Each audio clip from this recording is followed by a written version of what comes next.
O horário está lá dentro da área. Dois os candidatos para a cobrança de falta na entrada da área. Diogo Matheus e Mike, vamos ver quem é que vem. Barreira de 3 homens. Fica ali Regis na entrada da área para pegar o rebote. Momento de expectativa. Diogo Matheus, pé direito, cruzou na área, toque de cabeça, é gol! Gol! Gol! Pablo Tomás.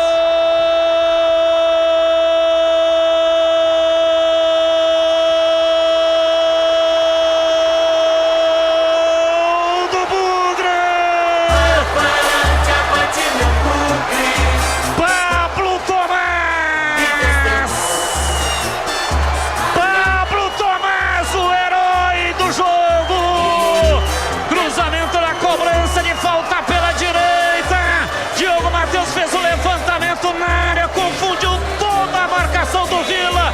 Pablo Tomás para tocar dela, mandou pro fundo do gol e empata o jogo. A bola bateu lá dentro e fez chuá. A bola gosta de rede, é de rede que a bola gosta. A torcida vibra.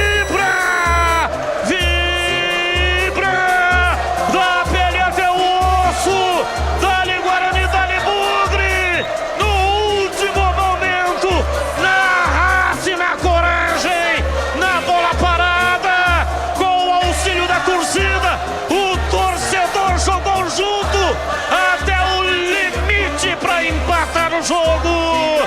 Pablo Tomás empata o jogo. Pablo Tomás, Pablo Tomás, Pablo Tomás, Pablo Tomás, Pablo Tomás, Pablo Tomás, camisa 7.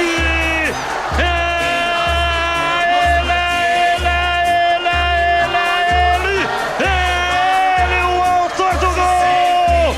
Guarani 1, Vila Nova também 1. E o detalhe do gol é seu Vladimir Catarino.